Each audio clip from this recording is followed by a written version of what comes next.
Naam, kila hatua dua. Kila hatua huwa na kumbukumbu zake. Tarehe mosi mwezi wa 6 kila mwaka nchi ya Kenya husherekea sikukuu ya Madaraka.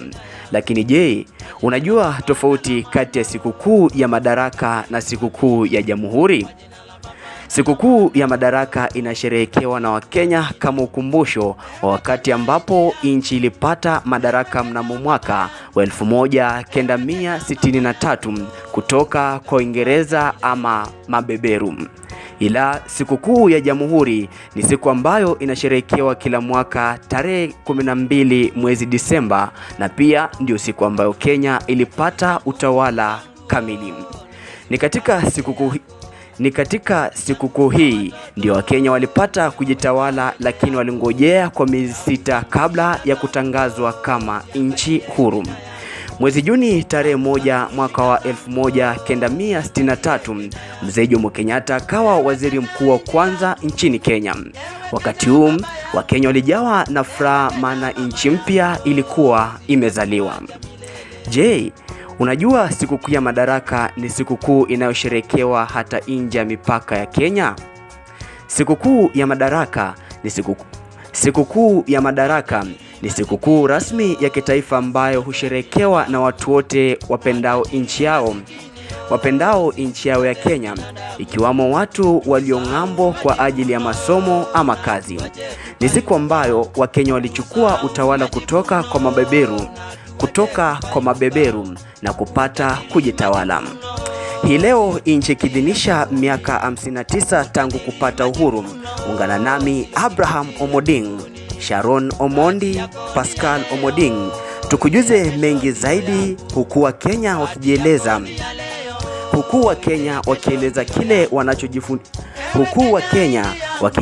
kile wanachojivunia tangu uhuru, pamoja na matarajio yao hasa wakati huu taifa linaelekea uchaguzi. Andamana nasi. Mama yangu sitakuacha milele. Jinsi unajua, tangu Kenya ipate huru hivi sasa ni miaka 59, na tunaweza kuungana na baadhi ya Wakenya kuweza kuzungumzia swala hili la Jamhuri ama Madaraka Day.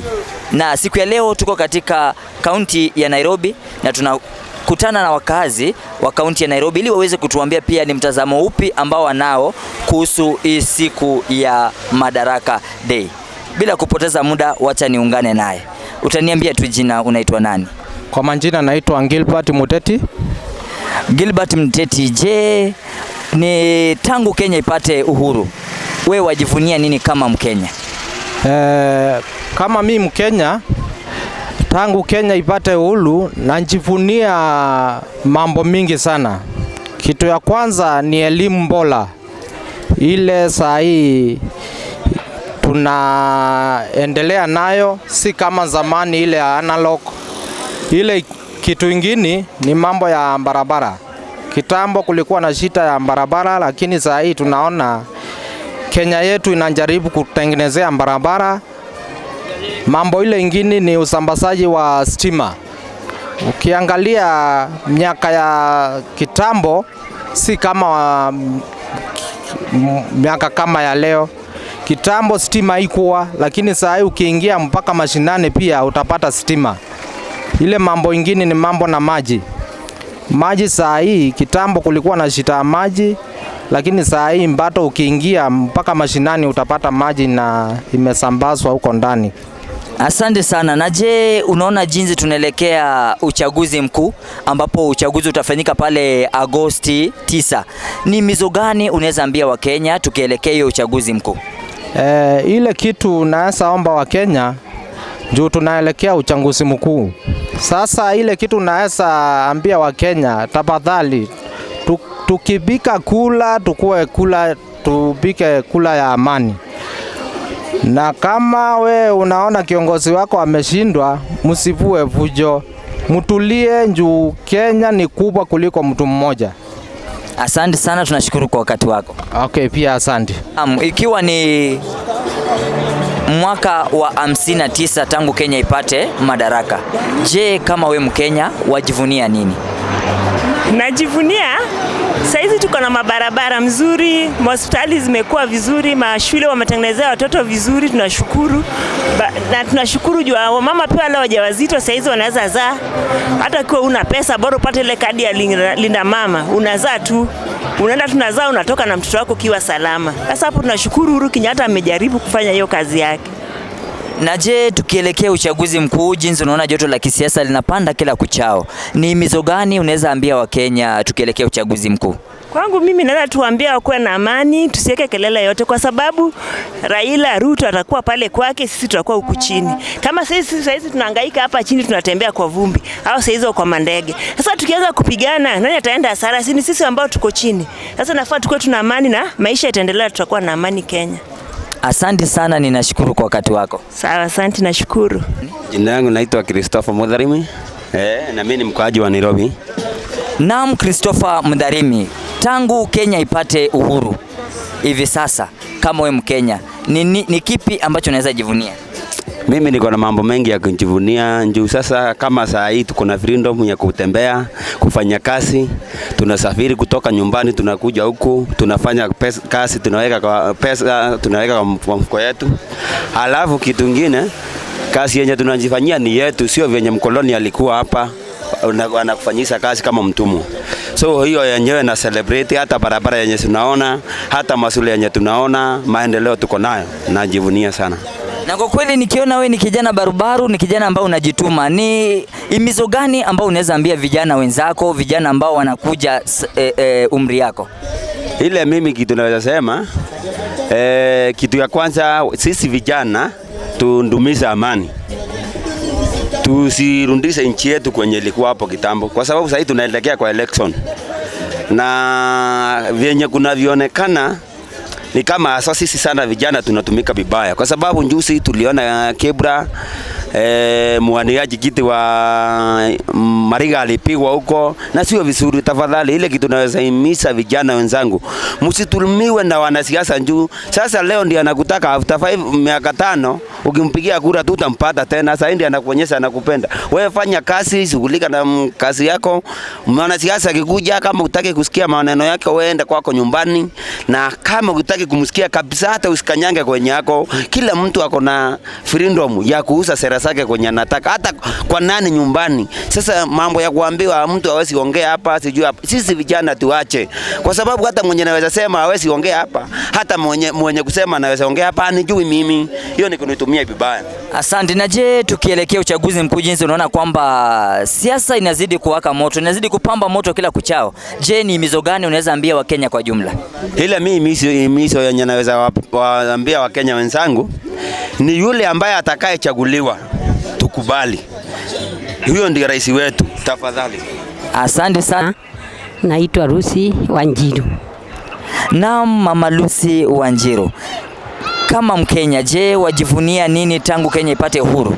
Mimi najivunia ile mambo tumeona, yani tuseme mambo tumekaa sasa. Kama saa hii nimebebewa vitu, na hiyo vitu itafika hata kabla mimi kufika.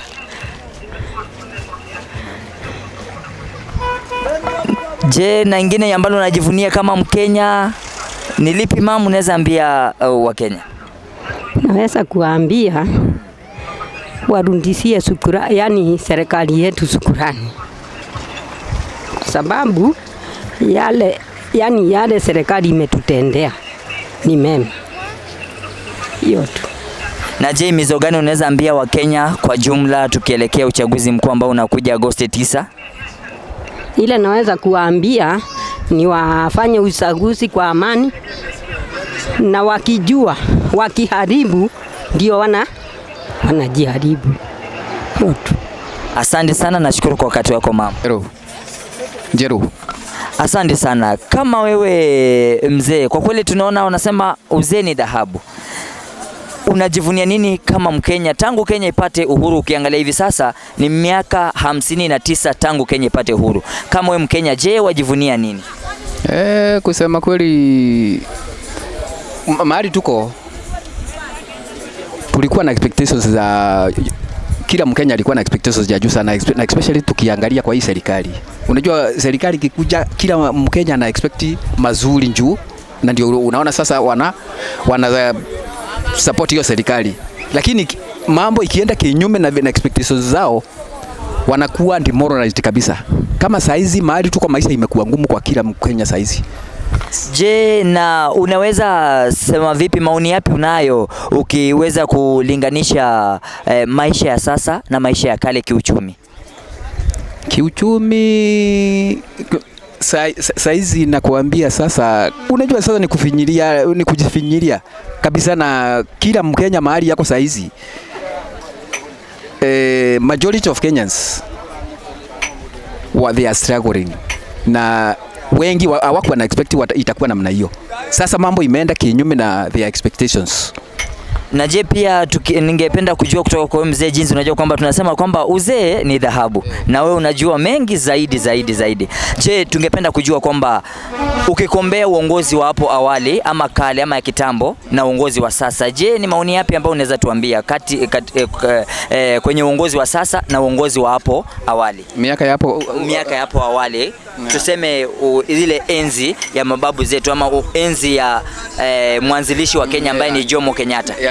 Chenye kimebadilika, utakuta sasa mwananchi wa kawaida ama Mkenya sasa na uhuru wa kusema, hiyo uhuru kama huo walikuwa na expect sasa. Unajua bereni watu walikuwa na kandamizwa nini kama vile mkoloni alikuwa anafanya.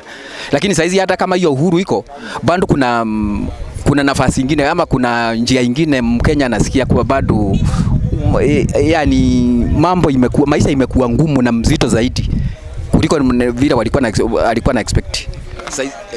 Na sawa. Na je, tukielekea uchaguzi mkuu, unajua uchaguzi utafanyika pale Agosti 9.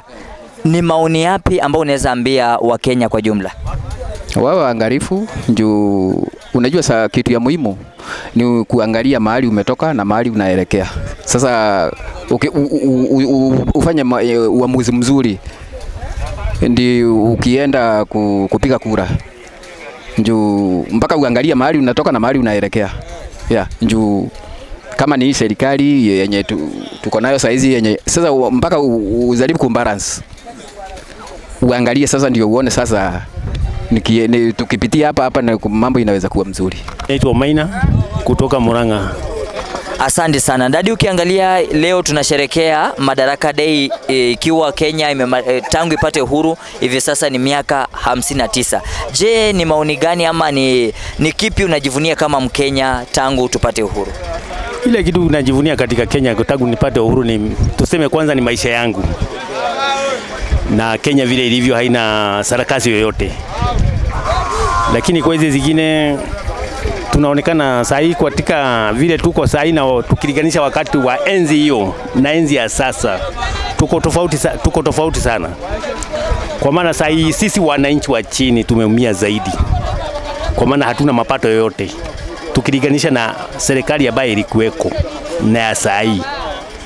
Tukiangalia sahi wananchi wanaumia sana, makazi hakuna kazi.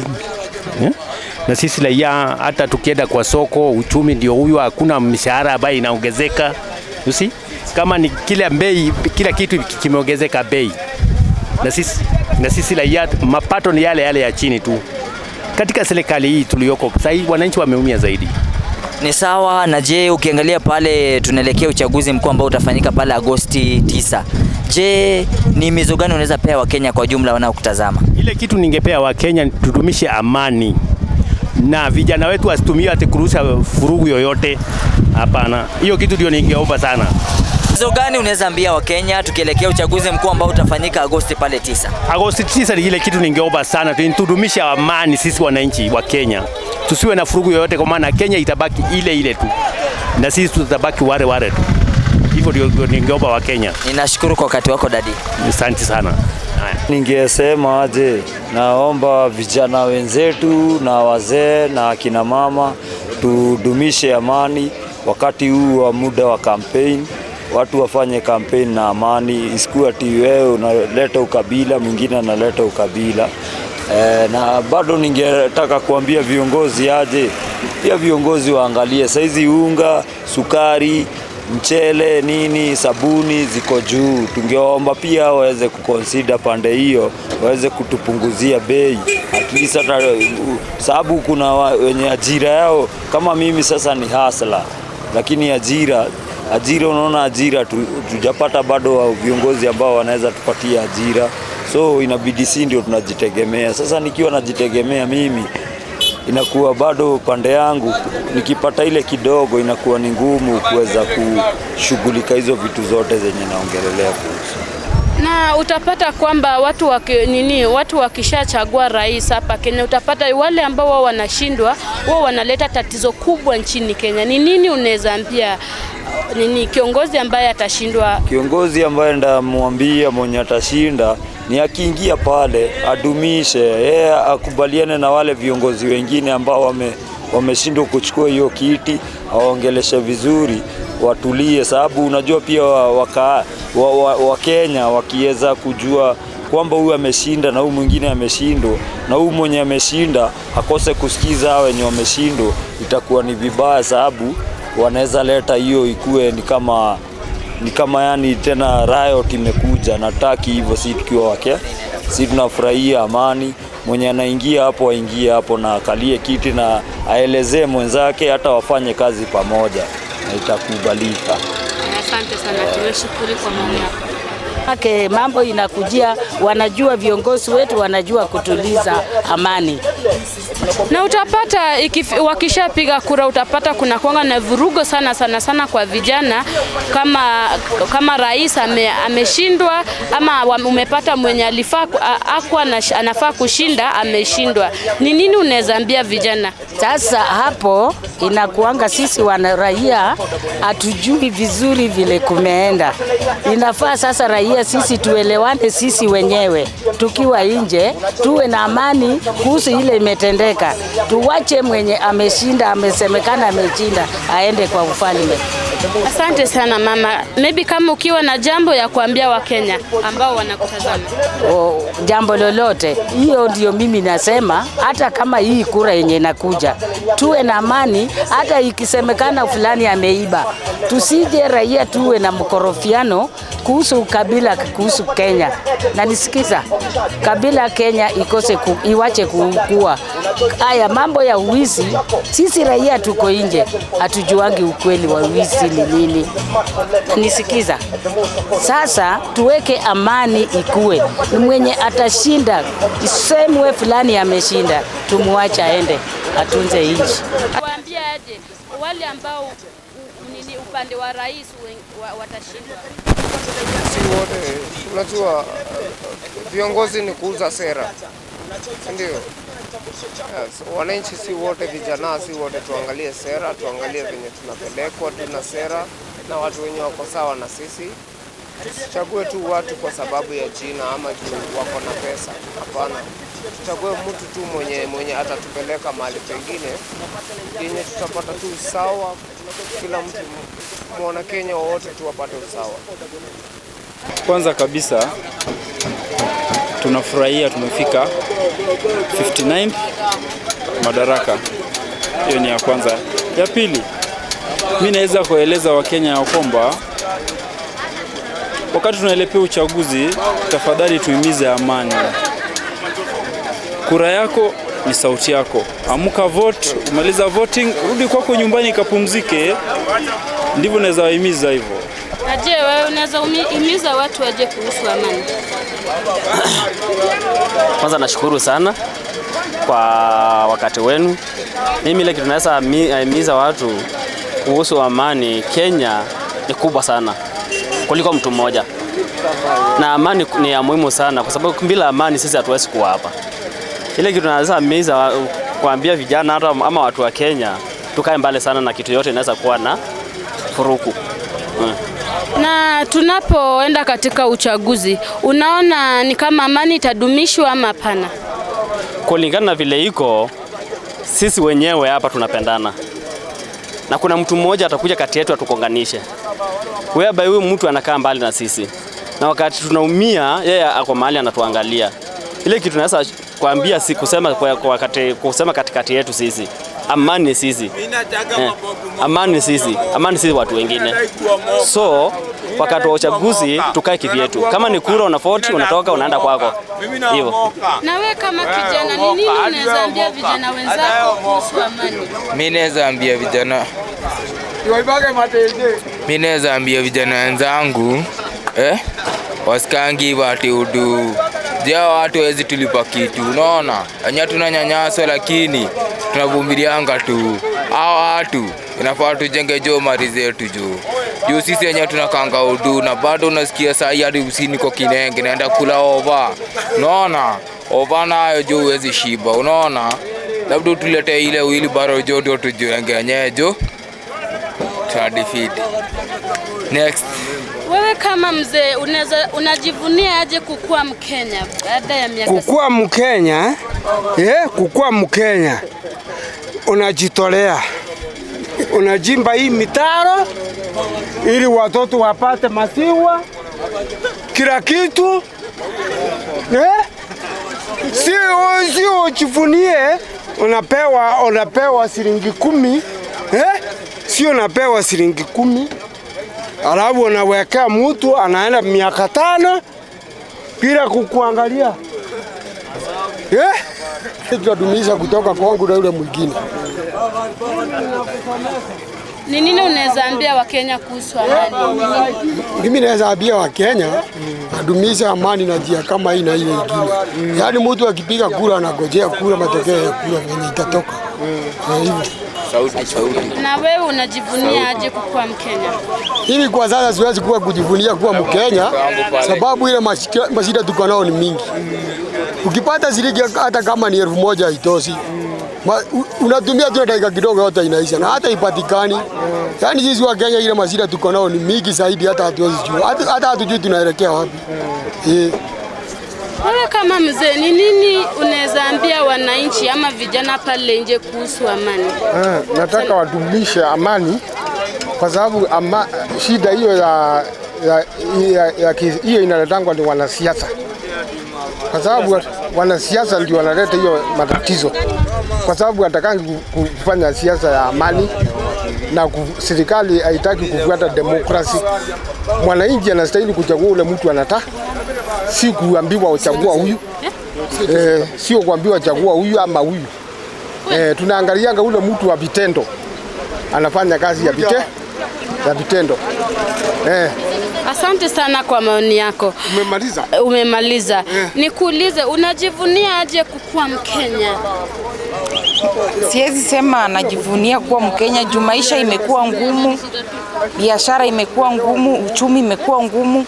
Labda wacha tuone serikali nyingine ikiingia, maybe itatuangalia sisi wananchi wa chini. Na ukiangalia katika uchaguzi baada inayokuja hapa usoni, unaona amani itakuwa ama la? Amani lazima itakuwa. Hao wenye wako juu, Raila na Ruto, hao ndio wanastahili wadumisha amani kwanza, ndio sisi tufuate. Lakini hao wakikuwa wanaongea uchochezi, hao ndio watakuwa natuweka sisi mioto. Lakini natarajia viongozi wetu watatumisha amani na sisi zote. Asante sana kwa muda wako. Kuja utueleze wewe kama kijana, ni nini unaweza ambia wananchi kuhusu amani? Mimi venye naweza ambia wana Kenya, ile kitu tunafaa tufuate sasa sheria. Ile kitu sisi wenyewe tumejua, tumepiga kura miaka mara 3 na sioni mabadiliko yote iko. Na saa hii sasa ile kitu iko. Watu wache sisi wenyewe tuchague kiongozi ama rais mwenye atatuongoza. Sababu wenyewe tangu tukua kijana mpaka sasa tumeendelea kuwa wazee. Ile tu wanatuambia tutafanya, vijana watapatiwa, hakuna kitu tunapata. Wametuvunjia vibanda zetu, tumekopa maloni zingine hata hatuwezi lipa. Unaona? Wametuvunjia vibanda je, tunaweza tafuta kitu kidogo ya kukula, vijana tumeadhirika sana. Vijana hatuna mwelekeo. Vijana hatuna pale popote pa kujishikilia. Pale unajishikilia kanjua amekuja amekuchukua. Bado ni hii serikali tu tuko nayo. Bado ukienda kufanya kitu kingine serikali ni ile tuko nayo. Vijana hatuna mwelekeo. Kwa hivyo maskini tunaendelea kuwa maskini, chakula sasa hatuwezi nunua. Kazi nazo ndio hakuna. Kwa hivyo serikali itakuja ituangalie sisi vijana na kina mama wetu saa hizi hawana pahali pa kukaa na hawana pahali pa kuishi vizuri. Hivyo tu ninaweza ambia Wakenya washikane, wachague ile kiongozi wanaweza penda na roho yao, si hatu tuelekeshwe.